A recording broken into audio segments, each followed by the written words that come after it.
आज के वीडियो में हम देखेंगे कि स्कूल शिक्षा विभाग में अतिशेष के क्या नियम हैं, इसमें कौन से शिक्षक अतिशेष होते हैं और अतिशेष की गणना कैसे की जाती है। वर्तमान में अतिशेष की गणना मध्य प्रदेश शासन स्कूल शिक्षा विभाग द्वारा 22 जून 2019 को जो स्थानांतरण नीति के संबंध में आदेश जारी किया गया था, इस आदेश के तहत शिक्षकों के अतिशेष की गणना की जा रही है।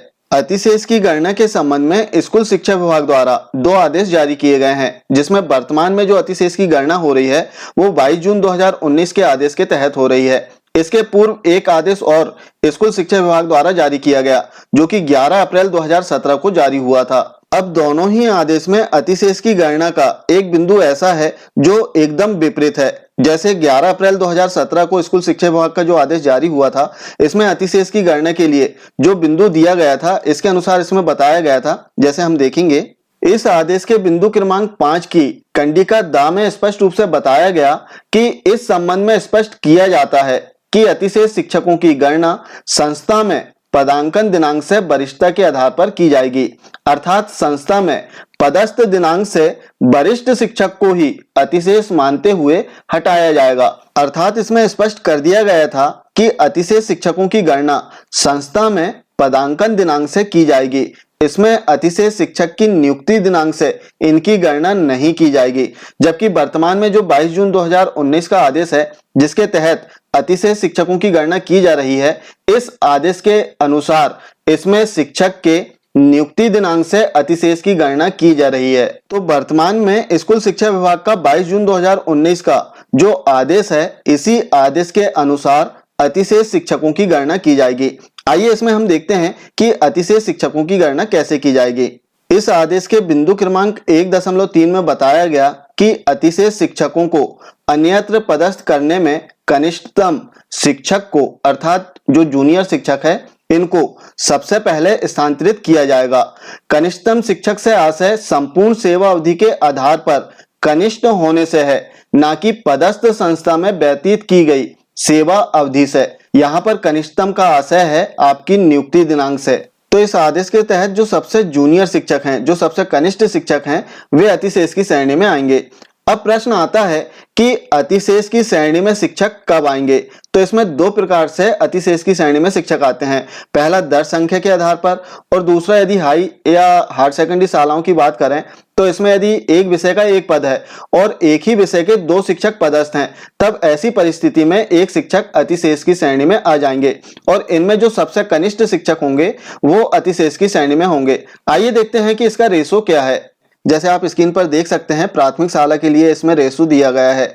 यदि आपकी शाला में 60 तक दर संख्या है, तब शाला में 2 शिक्षकों की आवश्यकता होगी। अब यदि इस शाला में 3 शिक्षक कार्यरत हैं, तब यहाँ पर एक शिक्षक अतिशेष की श्रेणी में आ जाएंगे और इनमें जो सबसे जूनियर शिक्षक हैं वे अतिशेष की श्रेणी में आएंगे। इसी प्रकार यदि दर संख्या का रेशो इसमें हम देखें तो प्राथमिक शाला में 61 से 90 तक की दर संख्या में 3 शिक्षक, 91 से 120 की दर संख्या में 4 शिक्षक, 121 से 200 तक 5 शिक्षक और 200 से ऊपर प्रत्येक 40 पर 1 शिक्षक की आवश्यकता होती है। वहीं इसमें प्रधान पाठक की बात करें तो 150 से अधिक दर संख्या होने पर एक प्रधान पाठक का पद इसमें स्वीकृत होता है। इसी प्रकार इसमें माध्यमिक शाला की बात करें तो माध्यमिक शाला में विषयवार दर संख्या के आधार पर विषयवार पद स्वीकृत किए जाते हैं। जैसे 105 तक की दर संख्या में कुल 3 शिक्षकों की आवश्यकता होती है और इनमें 3 बेसिक जो विषय हैं, इनके शिक्षक की आवश्यकता होगी। पहला गणित, दूसरा अंग्रेजी और तीसरा सामाजिक विज्ञान। अब 106 से 140 तक की दर संख्या में 4 शिक्षकों की आवश्यकता होती है और इसमें जो अगला विषय रहेगा वो संस्कृत। इसी प्रकार 141 से 175 तक जो दर संख्या है, इसमें 5 शिक्षकों की आवश्यकता होगी और इसमें जो अगला विषय आएगा वो विज्ञान। और इसके बाद 176 से 210 तक की दर संख्या में 6 शिक्षकों की आवश्यकता होगी और इसमें जो अगला विषय आएगा वो रहेगा हिंदी।